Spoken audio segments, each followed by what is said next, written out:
안녕하십니까. 달빛마루 이야기. 오늘도 그 옛날의 마음을 전해드립니다. 여러분, 혹시 이런 사람을 본 적 있으십니까? 한 번 웃음 짓는 것만으로 여인의 마음을 훔치고 시 한 수로 가문을 무너뜨리는 남자. 그가 지나간 자리엔 언제나 눈물과 원망만이 남았습니다. 기생은 질투로 서로를 핥히었고 양반집 교수는 혼담이 깨져 한을 품었으며 남의 아내는 집에서 쫓겨났습니다. 심지어 자기 집 여종의 무릎까지 꿇게 만든 사내. 조선 후기 한양 남촌. 윤태섭 대감의 외아들 윤도현. 사람들은 그를 이렇게 불렀습니다. 한양 제1의 풍류객. 하지만 그 찬사 뒤에 숨겨진 진짜 모습은 여인들을 장난감처럼 여기는 교만한 탕하였습니다. 윤도현이 웃으면 달이 비웃고 눈짓하면 꽃이 시든다. 한양 거리에선 이런 말이 돌았습니다. 그만큼 그는 화려했습니다. 하지만 그 화려함 뒤에는 무엇이 있었을까요?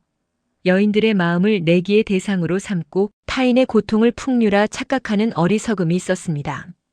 그의 아버지 윤태섭 대감은 한숨만 내쉬었습니다. 저놈이 언젠간 큰 화를 당할 것이다. 그런데 말입니다.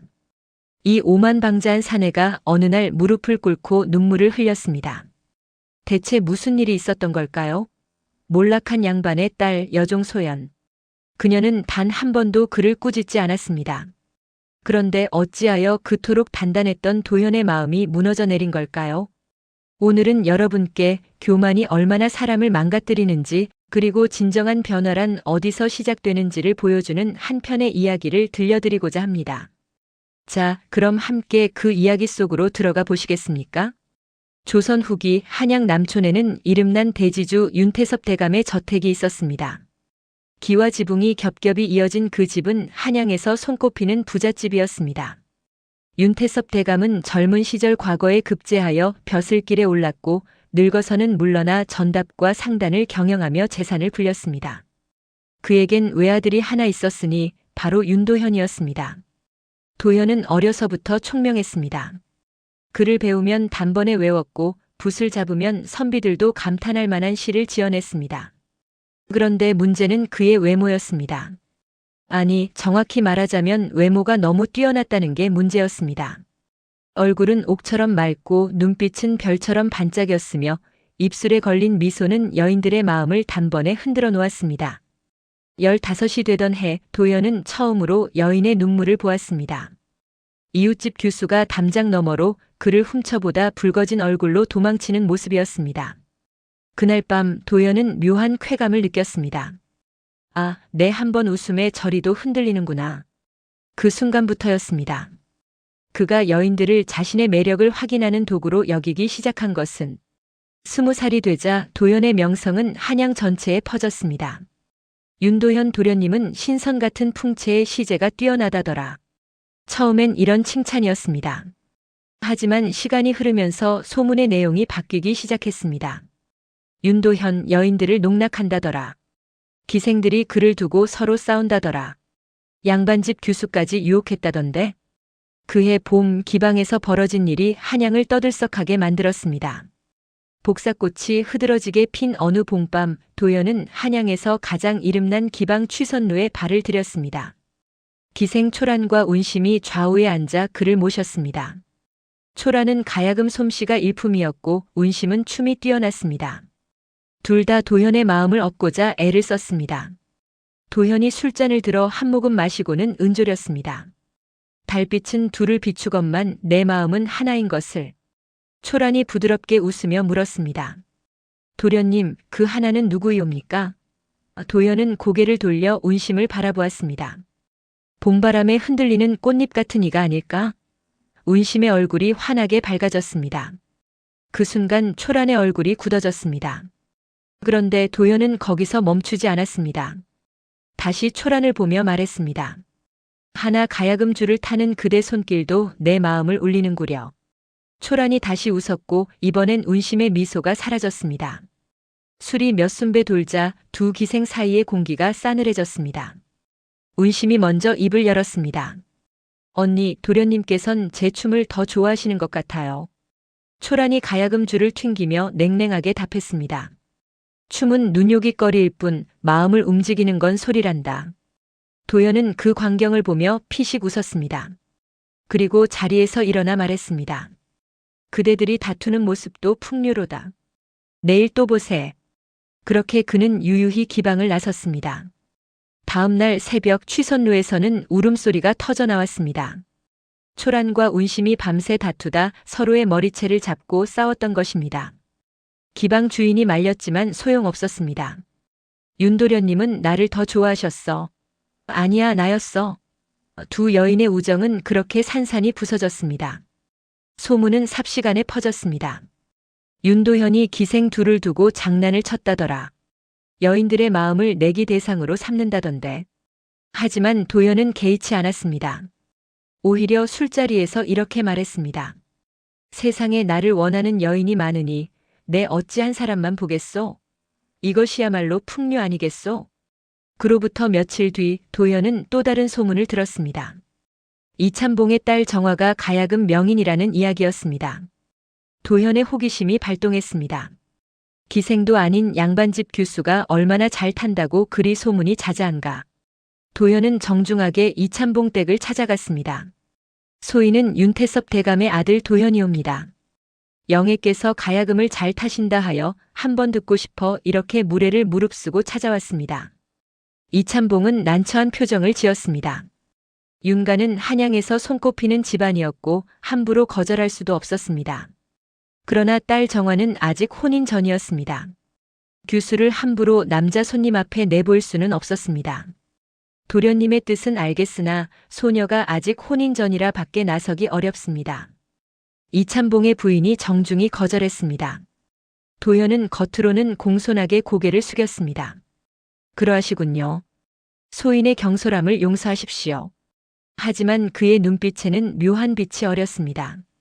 감히 내 청을 거절하다니. 그날 밤 도연은 몰래 이참봉 댁 담장을 넘었습니다. 뒷마당에는 매화나무 한 그루가 서 있었습니다. 도연은 품에서 종이를 꺼내 시를 적었습니다. 매화는 추위 속에 피어야 제격이니 그대 마음도 내 정성에 녹으리라. 담장은 높으나 내 마음은 더 높고 문은 닫혀 있으나 내 시는 들어가리. 그리고 그 시를 매화나무 가지에 묶어 놓았습니다. 다음 날 아침 하인이 그 시를 발견했습니다. 이참봉 부부는 경악했습니다. 이게 무슨 짓이냐? 더 큰 문제는 그 시가 하인들 사이에 퍼졌다는 것이었습니다. 순식간에 온 동네가 알게 되었습니다. 윤도현이 이참봉 댁 교수에게 담을 넘어 연설을 보냈다더라. 며칠 뒤 정화의 혼담이 깨졌습니다. 신랑 측 집안에서 소문이 좋지 않다며 파혼을 통보한 것입니다. 정화의 어머니는 울며 말했습니다. 우리 딸이 무슨 잘못을 했다고. 정화는 방 안에 틀어박혀 나오지 않았습니다. 밤마다 베개를 적시며 울었습니다. 혼담이 깨진 규수. 그것은 당시 사회에서 씻을 수 없는 낙인이었습니다. 이 소문이 윤가에도 들어갔습니다. 윤태섭 대감은 분노에 떨며 아들을 불렀습니다. 이놈아, 남의 가문을 짓밟고도 시를 읊느냐? 내가 한 짓이 얼마나 무서운 일인지 아느냐? 한 집안 규수의 명예를 더럽혔다. 도연은 시치미를 떼며 답했습니다. 소인은 그저 아름다운 재주를 흠모했을 뿐이옵니다. 시란 원래 사람의 마음을 표현하는 것 아니옵니까? 윤태섭은 지팡이로 마루를 내리쳤습니다. 마음을 표현하되 상대를 해치면 그것은 칼이니라. 내 시가 한 집안을 무너뜨렸다. 하지만 도연은 진정으로 뉘우치지 않았습니다. 그저 아버지의 눈을 피해 고개만 숙였을 뿐이었습니다. 속으로는 이렇게 생각했습니다. 내 시 한편에 세상이 이토록 흔들리다니. 이 또한 내 재주가 뛰어난 탓이로다. 여름이 되자 도연의 악명은 더욱 높아졌습니다. 이번에는 장터에서 일어난 일이었습니다. 도연은 말을 타고 장터를 지나다 한 여인을 보았습니다. 비단 상단 주인 최판서의 아내 메란이었습니다. 그녀의 남편은 북쪽 전쟁터로 떠난 지 1년이 넘었습니다. 메란은 혼자 상단을 꾸려가며 살고 있었습니다. 도현이 말에서 내려 인사를 건넸습니다. 부인 안녕하시옵니까? 소인은 윤도현이라 하옵니다. 메란은 당황하며 고개를 숙였습니다. 윤가 도련님이시군요. 저 같은 천한 상인의 아내에게 인사를 건네시다니. 천하다뇨. 장사하시는 분들이야말로 세상을 움직이는 분들 아니십니까? 도연의 말솜씨는 매끄러웠습니다. 메라는 어쩔 줄 몰라 하며 얼굴이 붉어졌습니다. 그날 이후 도연은 종종 장터에 나타났습니다. 메란의 상점 앞을 지나며 말을 걸었습니다. 날씨가 좋습니다. 오늘은 손님이 많으시군요. 메라는 처음엔 경계했지만 도연의 공손한 태도에 조금씩 마음을 열었습니다. 어느 날 도연은 메란에게 시 한 수를 건넸습니다. 외로움도 꽃처럼 달래야지요. 혼자 지키는 밤이 길다 한들 마음만은 봄날처럼 따스하시길. 메라는 그 시를 받아 품에 넣었습니다. 그리고 눈물을 글썽였습니다. 도련님, 이런 말씀을 주시다니. 남편이 떠난 뒤 아무도 자신을 위로해주지 않았습니다. 도연의 시는 그녀의 마음을 흔들었습니다. 하지만 그 시는 비밀로 남지 못했습니다. 메란의 하인이 그 시를 보았고 입이 가벼운 하인은 곧 장터 사람들에게 말했습니다. 윤도현이 최판서 댁 마님께 연서를 보냈다더라. 소문은 삽시간에 퍼졌습니다. 며칠 뒤 최판서의 친척들이 들이닥쳤습니다. 내가 어찌 남의 아내에게 이런 짓을 하느냐. 메라는 집안 어른들 앞에서 무릎을 꿇었습니다. 소인은 잘못이 없습니다. 그저. 하지만 변명은 통하지 않았습니다. 결국 메라는 집에서 쫓겨났습니다. 친정으로 돌아갔지만 친정에서도 반기지 않았습니다. 내가 한 짓이 얼마나 부끄러운 일인지 아느냐. 메라는 갈 곳을 잃었습니다. 장터 사람들의 수군거림 속에서 그녀는 점점 초췌해져 갔습니다.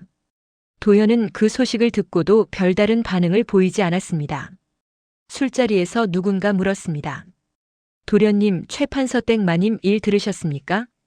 도연은 술잔을 기울이며 말했습니다. 아, 그 일 말인가? 내 그저 외로운 이를 위로하고자 했을 뿐이네. 세상 사람들이 너무 예민하게 구는 것 아닌가? 그의 말에는 어떤 죄책감도 느껴지지 않았습니다. 오히려 자신의 명성이 더 높아진 것에 은근히 만족하는 기색이었습니다. 가을이 깊어갈 무렵 도연은 한양 북쪽 산자락에 있는 정해사라는 절을 찾았습니다. 단풍 구경을 핑계로 갔지만 사실 그에겐 다른 목적이 있었습니다. 며칠 전 주막에서 들은 이야기 때문이었습니다. 정해사에 25살 먹은 여승이 있는데 그 미모가 선녀 같다더군.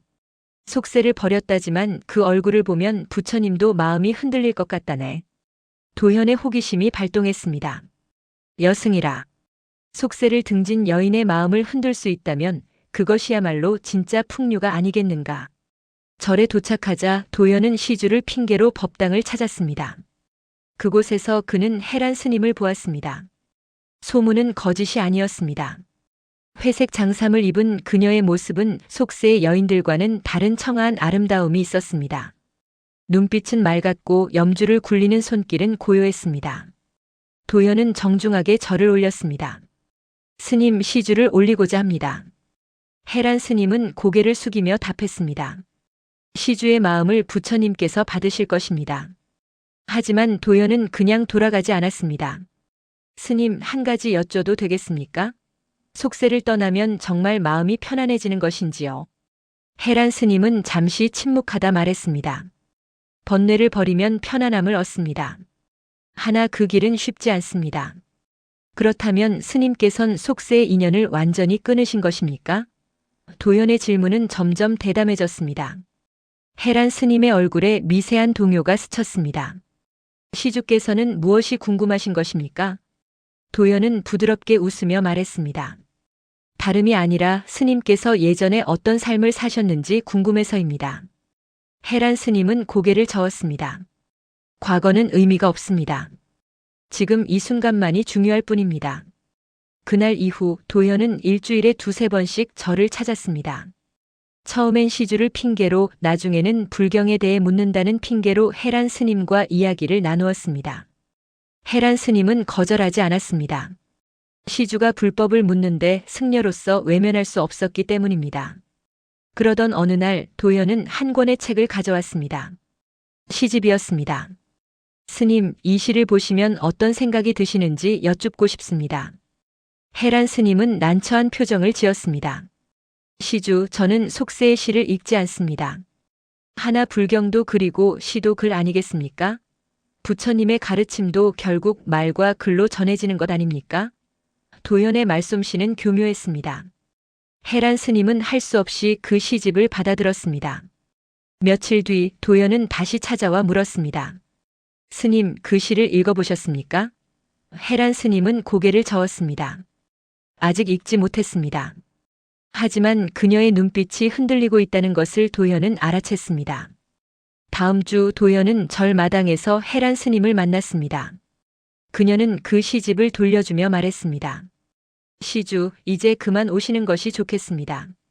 도연은 웃으며 물었습니다. 왜 그러십니까? 제가 무례를 범했습니까? 아닙니다. 다만, 해란 스님의 목소리가 떨렸습니다. 시주께서 오실 때마다 제 마음이 흔들립니다. 그것이 두렵습니다. 도연은 그 말을 듣고 만족스러운 미소를 지었습니다. 역시 여승이라 해도 여인은 여인이로다. 그는 한 걸음 다가서며 말했습니다. 스님, 마음이 흔들리는 것이 죄입니까? 그것이 인간의 본성 아니겠습니까? 해란 스님은 뒤로 물러서며 말했습니다. 시주, 제발 이제 그만 가주십시오. 부처님께 죄를 짓고 싶지 않습니다. 그녀의 눈에는 눈물이 맺혀 있었습니다. 도연은 그제야 물러났습니다. 하지만 그는 절을 내려오며 혼자 중얼거렸습니다. 여승의 마음도 흔들 수 있다니 내 재주가 과연 대단하구나. 며칠 뒤 절에서 소식이 들려왔습니다. 해란 스님이 갑자기 다른 산속 암자로 떠났다는 것이었습니다. 주지 스님은 한숨을 쉬며 말했습니다. 속세의 인연이 다시 찾아온 모양이요. 그 아이가 마음의 평화를 찾기까지 얼마나 오랜 시간이 걸릴지 모르겠소. 윤태섭 대감은 그 소식을 듣고 아들을 불렀습니다. 이놈아, 내가 이제는 부처님께 귀한 이까지 괴롭히느냐? 내 행실이 어디까지 떨어질 것이냐? 도연은 이번에도 시치미를 뗐습니다. 아버님, 소인은 그저 불법을 배우고자 했을 뿐입니다. 여승이 마음이 약해 떠난 것이지 제가 무슨 잘못을 했습니까? 윤태섭은 지팡이를 내던지며 외쳤습니다. 잘못을 모르는 것이 가장 큰 잘못이니라. 내 마음속 교만이 내 인생을 망칠 것이다.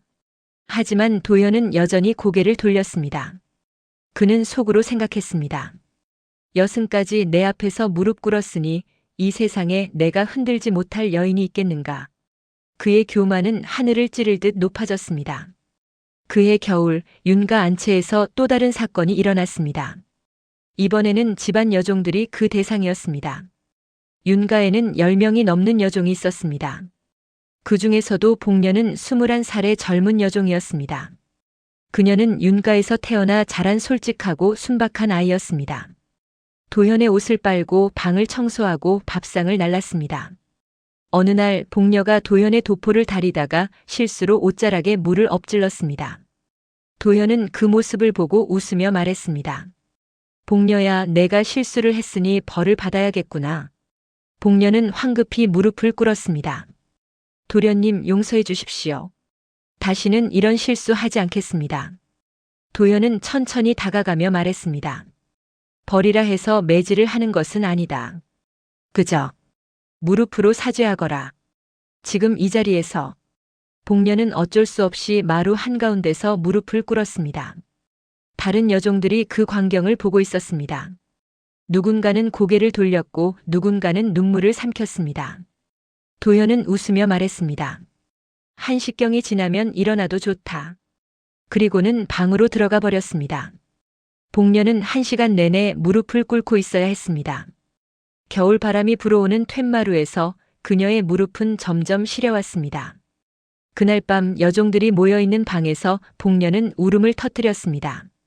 언니들, 저는 종이지만 그래도 사람입니다. 도련님께서는 왜 저를 저렇게 대하시는 걸까요? 나이든 여종 옥분이 그녀의 등을 쓰다듬으며 말했습니다. 복녀야, 참아라. 우리가 할 수 있는 건 참는 것뿐이다. 하지만 도연의 행동은 거기서 그치지 않았습니다. 며칠 뒤 또 다른 여종 춘심이가 차를 나르다가 도연의 발 앞에서 비틀거렸습니다. 도연은 일부러 큰 소리로 말했습니다. 춘심아, 내가 내 앞에서 넘어진 것은 일부러 내 눈길을 끌려는 것이냐? 춘심이는 얼굴이 새빨개져서 고개를 숙였습니다. 아닙니다, 도련님. 소인이 실수를. 도연은 비웃으며 말했습니다. 실수라. 내가 나를 좋아하는 것 아니냐? 다들 그러던데. 주변에 있던 다른 여종들이 웃음을 참았습니다. 춘심이는 그 자리에서 울음을 터뜨렸습니다. 그날 이후 춘심이는 도현의 방 근처에도 가지 않으려 했습니다. 윤태섭 대감은 이 소식을 듣고 크게 노했습니다. 밤늦게 도현을 서재로 불렀습니다. 이놈아, 내가 지금 무슨 짓을 하고 있는 것이냐? 집안 여종들을 괴롭히고 그들의 마음을 가지고 놀다니. 도현은 태연하게 답했습니다. 아버님, 종들이 주인을 섬기는 것은 당연한 일 아닙니까? 제가 무슨 잘못을 했습니까? 윤태섭은 지팡이를 짚고 일어서며 외쳤습니다. 종이라 해도 사람이니라. 그들에게도 마음이 있고 자존심이 있다. 내가 그것을 짓밟고 있다. 아버님께서는 너무 감상에 젖으신 것 아닙니까? 세상은 원래 강한 자가 약한 자를 다스리는 곳입니다. 도연의 말에 윤태섭은 더 이상 말을 잇지 못했습니다. 그는 그저 한숨만 내쉬었습니다. 도연아, 내가 이렇게 살면 언젠가 큰 화를 당할 것이다. 교만은 반드시 그 대가를 치르게 된다. 하지만 도연은 듣는 척도 하지 않았습니다. 도연의 악행은 이제 한양 전체에 알려졌습니다. 남촌 시장에서 북촌 골목에서 사람들은 그의 이름을 입에 올리며 혀를 찼습니다. 윤가 도련님이 또 무슨 짓을 했다던데? 그 기생을 울리고 양반집 교수를 욕보이고 이제는 여승까지 괴롭혔다더군. 그것도 모자라 자기 집 여종들까지 괴롭힌다지 않나. 윤태섭 대감께서 쌓아온 명성이 하루아침에 무너지는구먼. 윤가를 찾는 손님들이 줄어들기 시작했습니다. 예전 같으면 혼사를 의논하러 오던 중매쟁이들도 이제는 발길을 끊었습니다. 윤가 도련님 같은 이에게 딸을 보낼 수는 없지요. 윤태섭의 옛 벗들도 하나둘씩 인사를 끊었습니다. 어느 날 장터에서 장사하던 한 노인이 도연을 보고 뱉듯이 말했습니다. 저기 가는 이가 바로 윤도현이라는 놈이로구먼. 사람의 탈을 쓴 짐승이지. 주변 사람들이 고개를 끄덕였습니다. 도현은 그 말을 듣고도 웃으며 지나쳤습니다. 세상 사람들이 시기하는 것이로다. 내가 그만큼 뛰어나다는 증거 아니겠는가. 하지만 그의 웃음 뒤에는 아주 미세하게 불안의 그림자가 어리기 시작했습니다. 그해 가을 윤태섭 대감이 병을 얻었습니다. 오랜 근심과 걱정이 쌓여 몸이 상한 것이었습니다. 의원은 말했습니다. 대감께서 마음의 병을 얻으셨습니다. 약보다 더 필요한 것은 마음의 평안입니다. 윤태섭은 병상에 누워서도 아들 걱정뿐이었습니다. 도현이가 바르게 살아주기만 한다면. 그의 목소리는 점점 약해져 갔습니다. 바로 그 무렵 윤가에 새로운 여종이 들어왔습니다. 이름은 소연, 나이는 24이었습니다. 소연은 원래 양반의 딸이었습니다. 그녀의 아버지 이원경은 한때 윤태섭과 함께 과거를 준비하던 벗이었습니다. 하지만 이원경은 과거에 급제하지 못했고 집안은 점점 기울어졌습니다. 결국 빚을 갚지 못해 가산을 탕진하고 이원경은 병으로 세상을 떠났습니다. 소연은 갈 곳이 없었습니다. 어머니도 일찍 돌아가셨고 친척들은 모두 등을 돌렸습니다. 그때 윤태섭 대감이 소식을 듣고 사람을 보냈습니다. 원경이의 딸이라면 우리 집으로 오게 하라. 옛 벗의 은혜를 갚아야 하지 않겠는가. 소연은 윤가의 여종으로 들어왔습니다. 비록 천한 신분이 되었지만 그녀는 원망하지 않았습니다. 오히려 감사했습니다. 대감께서 살 길을 열어주셨습니다. 이 은혜를 잊지 않겠습니다. 윤태섭은 소연을 보며 말했습니다. 내 아버지는 나의 은인이었다. 내가 젊은 시절 병으로 쓰러졌을 때 원경이가 밤새 간호해 주었지. 그 은혜를 갚지 못한 채 그가 세상을 떠났구나. 이제라도 내게 보답하고자 한다. 소연은 깊이 절을 올렸습니다. 대감님, 제가 이 집에서 할 수 있는 일이라면 무엇이든 하겠습니다. 윤태섭은 아들을 불러 말했습니다. 도현아, 이 아이는 내 벗의 딸이다. 비록 지금은 여종의 신분이지만 함부로 대하지 마라. 내가 만약 이 아이를 괴롭힌다면 나는 너를 용서하지 않을 것이다. 도현은 처음으로 소연을 보았습니다. 그녀의 눈빛은 다른 여종들과 달랐습니다. 맑고 깊었으며 무언가를 견뎌낸 사람의 눈이었습니다. 도현은 흥미가 생겼습니다. 양반의 딸이 여종이 되었다. 재미있는 일이로군. 예, 아버님. 함부로 하지 않겠습니다. 도현은 겉으로는 공손하게 대답했지만 속으로는 다르게 생각했습니다. 한번 시험해 봐야겠군. 양반의 피가 섞인 여종이 어떻게 다른지. 며칠 뒤 도현은 일부러 소연을 불렀습니다. 소연아, 내가 글을 안다지. 내 서재를 정리해다오. 소연은 조용히 고개를 숙이고 서재로 들어갔습니다. 도현은 책상에 앉아 그녀를 관찰했습니다. 소연은 말없이 책들을 정리했습니다. 손길이 조심스러웠고 책을 다루는 모습이 예사롭지 않았습니다. 도현이 물었습니다. 너는 어떤 책을 좋아하느냐? 소연은 잠시 머뭇거리다 답했습니다. 소희는 소학을 좋아합니다. 소학이라. 왜 그 책을 좋아하느냐? 사람의 도리가 담겨 있기 때문입니다. 도현은 피식 웃었습니다. 사람의 도리라. 그것이 세상을 살아가는데 무슨 소용이 있느냐? 세상은 힘 있는 자가 이기는 것이다. 소연은 고개를 들어 도현을 바라보았습니다. 그 눈빛에는 두려움이 없었습니다. 도련님, 힘으로 얻은 것은 힘으로 잃습니다.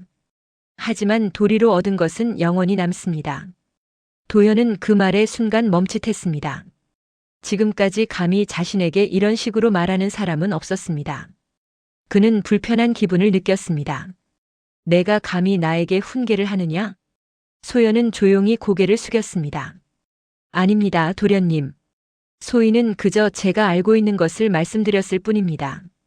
그리고는 다시 책을 정리하기 시작했습니다. 도현은 이상한 감정을 느꼈습니다. 화가 나야 하는데 화가 나지 않았습니다. 오히려 그녀의 말이 계속 귓가에 맴돌았습니다. 힘으로 얻은 것은 힘으로 잃는다. 그날 밤 도현은 잠을 이루지 못했습니다. 윤태섭의 병세는 점점 깊어졌습니다. 의원들이 번갈아 찾아왔지만 차도가 없었습니다. 대감은 하루 종일 누워서 천장만 바라보았습니다. 어느 날 도현은 아버지의 방문 앞을 지나다 안에서 들려오는 목소리를 들었습니다. 윤태섭이 소연에게 말하고 있었습니다. 소연아, 내가 내 아버지께 진 빚을 다 갚지 못하고 가게 생겼구나. 대감님, 그런 말씀 마십시오. 대감께서는 이미 충분히 은혜를 베푸셨습니다. 아니다. 내가 정작 갚아야 할 빚은 도현이를 바른 사람으로 키우지 못한 것이다. 소연은 잠시 침묵했습니다. 그리고 조용히 말했습니다. 도련님께서는 아직 젊습니다. 사람은 변할 수 있습니다. 내 말이 맞기를 바란다만 저 아이가 언제쯤 깨달을까? 도현은 그 대화를 듣고 가슴이 철렁 내려앉았습니다. 아버지가 자신 때문에 저렇게 괴로워하고 있다는 것을. 하지만 그는 고개를 돌렸습니다. 아버지께서는 세상을 너무 모르신다. 나는 내 방식대로 살 것이다. 며칠 뒤 윤태섭은 도현을 불렀습니다. 병상에 누운 아버지의 얼굴은 초췌했습니다. 도현아, 내가 죽고 나면 내가 이 집안을 책임져야 한다. 아버님, 그런 말씀 마십시오. 듣거라. 재산은 쉽게 잃을 수 있다. 하지만 명예는 한 번 잃으면 회복하기 어렵다. 내가 지금 잃고 있는 것은 사람으로서의 명예다. 도현은 대답하지 못했습니다. 윤태섭은 힘겹게 손을 들어 아들의 손을 잡았습니다. 제발, 부탁이다. 사람답게 살아다오. 그날 밤 도현은 처음으로 눈물을 흘렸습니다. 하지만 그 눈물이 무엇을 의미하는지 그는 아직 알지 못했습니다. 봄이 돌아왔습니다. 윤태섭의 회갑 연회가 열렸습니다. 비록 병환 중이셨지만 친척들과 옛 벗들이 모두 모였습니다.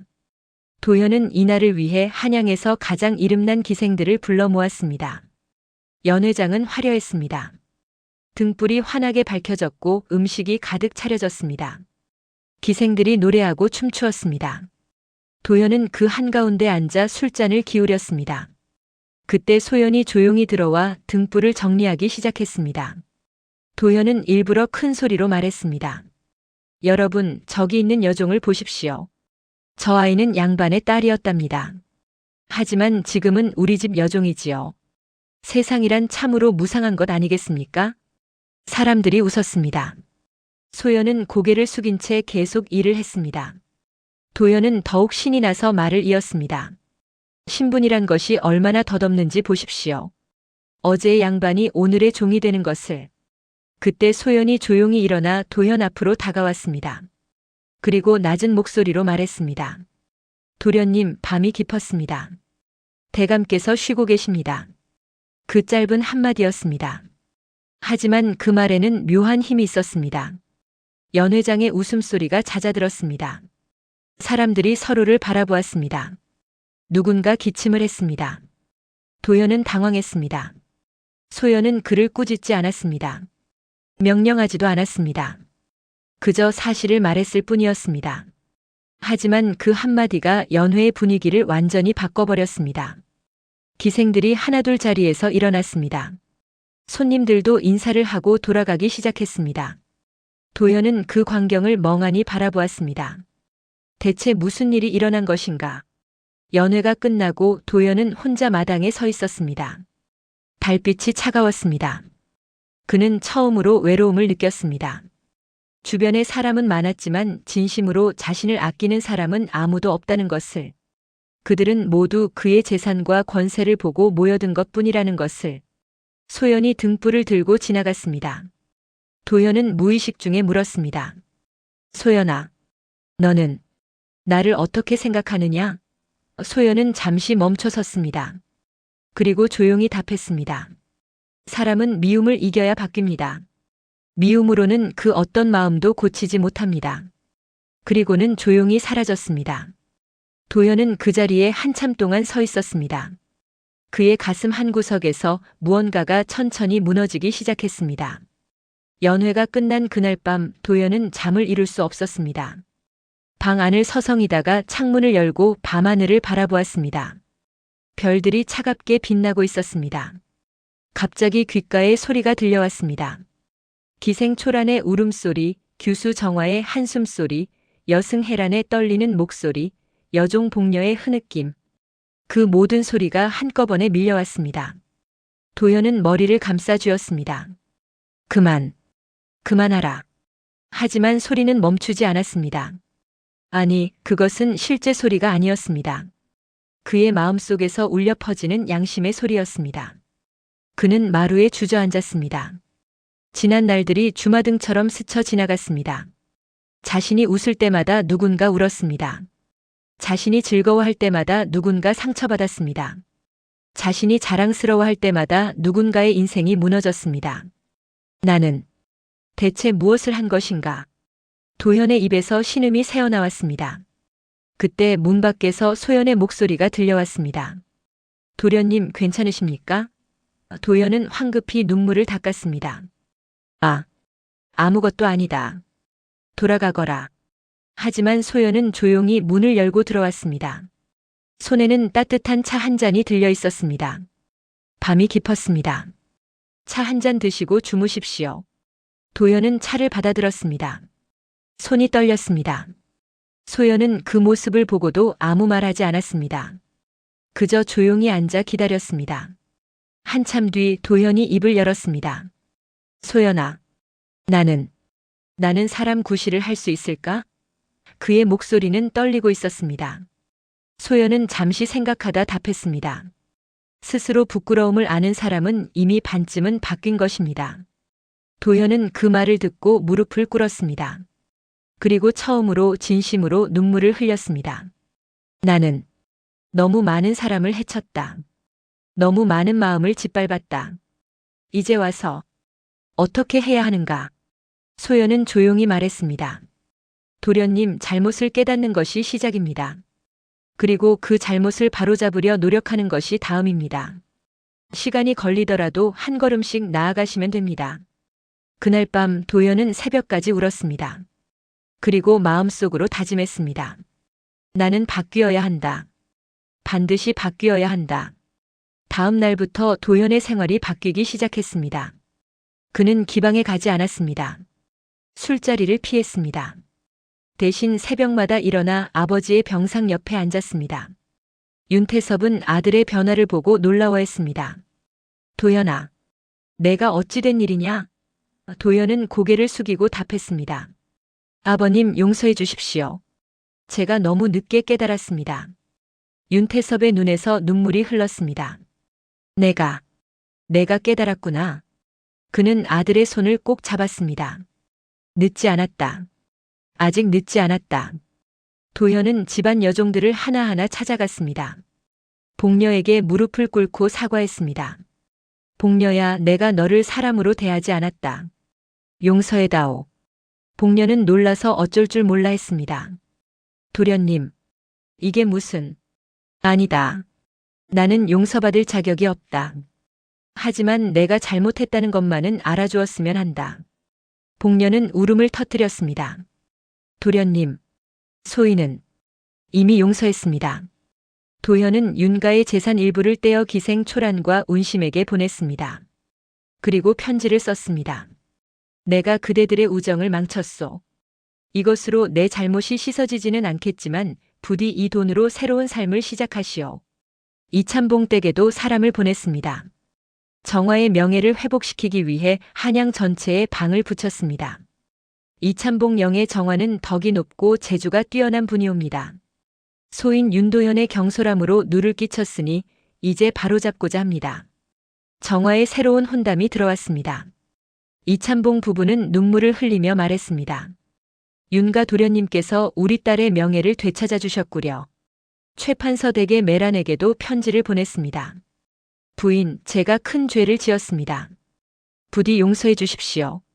이 돈으로 새로운 삶을 사시길 바랍니다. 메라는 그 돈으로 작은 가게를 열었습니다. 정의사에도 찾아가 주지 스님께 큰 절을 올렸습니다. 스님, 제가 부처님의 제자를 괴롭혔습니다. 용서를 구합니다. 주지 스님은 한숨을 쉬며 말했습니다. 해란 스님은 이미 마음의 평화를 되찾았소. 그대도 이제 평화를 찾으시오. 2해가 흘렀습니다. 윤태섭 대감은 결국 세상을 떠났습니다. 도현은 아버지의 임종을 지켰습니다.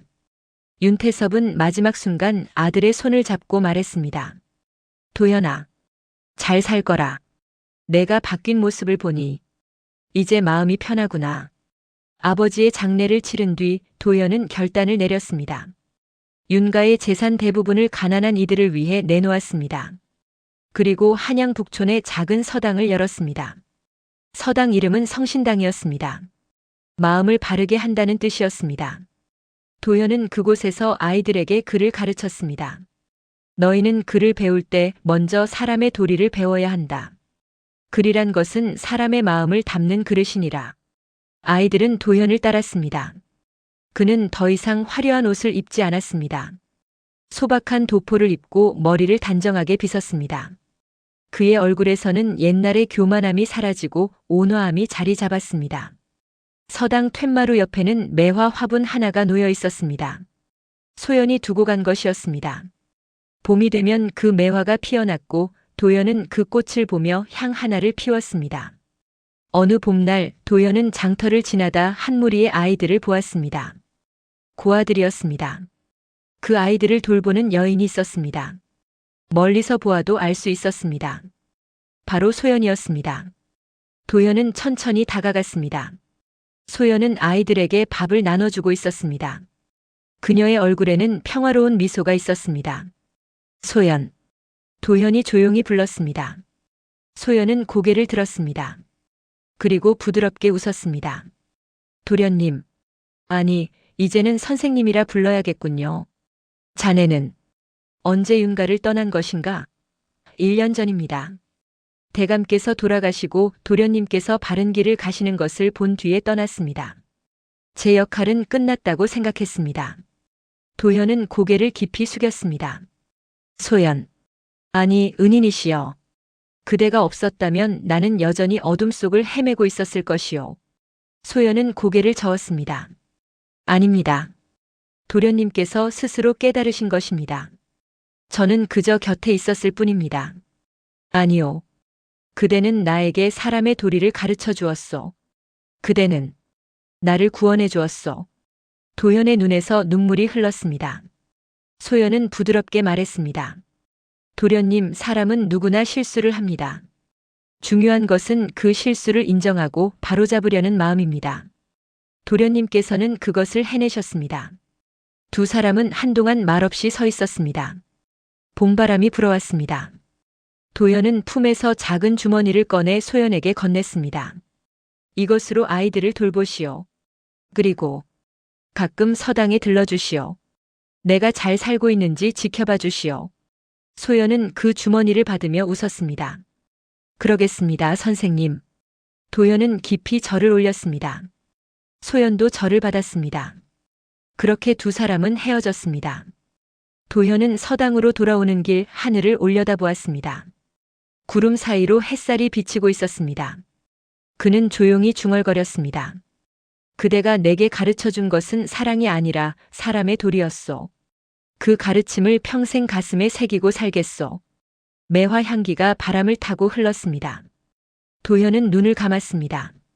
그의 얼굴에는 평화가 깃들어 있었습니다. 여러분, 윤도현의 이야기가 여기서 끝이 납니다. 한때 한양 제1의 탕하였던 그 남자는 이제 아이들에게 사람의 도리를 가르치는 선생이 되었습니다. 교만으로 가득했던 그의 마음은 참회와 속죄로 채워졌습니다. 여인들을 장난감처럼 여기던 그가 이제는 모든 사람을 귀하게 여기는 사람으로 바뀌었습니다. 도현을 바꾼 것은 무엇이었을까요? 소연의 꾸짖음이었을까요? 아닙니다. 소연은 단 한 번도 그를 꾸짖지 않았습니다. 그렇다면 아버지의 엄한 훈계였을까요? 그것도 아닙니다. 아버지는 수없이 꾸짖었지만 도연은 듣지 않았습니다. 도연을 바꾼 것은 바로 소연의 고요한 행동이었습니다. 말이 아닌 행실로, 꾸짖음이 아닌 본보기로 소연은 도연에게 사람의 도리가 무엇인지 보여주었습니다. 그녀는 미움 대신 은혜로, 원망 대신 감사로, 복수 대신 용서로 살았습니다. 그리고 그 모습이 도연의 마음을 움직였습니다. 여러분, 사람을 바꾸는 것은 무엇일까요? 큰 소리도 꾸짖음도 아닙니다. 진심 어린 행동과 변함없는 믿음입니다. 소연은 도연이 바뀔 수 있다고 믿었습니다. 그 믿음이 마침내 도연을 구원했습니다. 우리 모두는 때로 실수를 합니다. 교만해지고 다른 일을 함부로 대하기도 합니다. 하지만 중요한 것은 그 잘못을 깨닫고 바로잡으려는 마음입니다.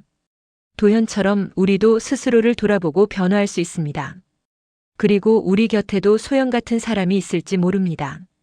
조용히 묵묵히 우리를 바른 길로 인도하는 사람. 그런 이들에게 감사하는 마음을 가져야 하지 않을까요? 매화는 추운 겨울을 견디고 봄에 핍니다. 사람의 마음도 그러합니다. 시련을 이겨내고 잘못을 뉘우치며 마침내 아름다운 꽃을 피울 수 있습니다. 오늘 이야기가 여러분의 마음에 작은 울림이 되었기를 바랍니다. 긴 시간 함께 해주셔서 감사합니다. 다음에 또 좋은 이야기로 찾아뵙겠습니다. 여러분, 안녕히 계십시오.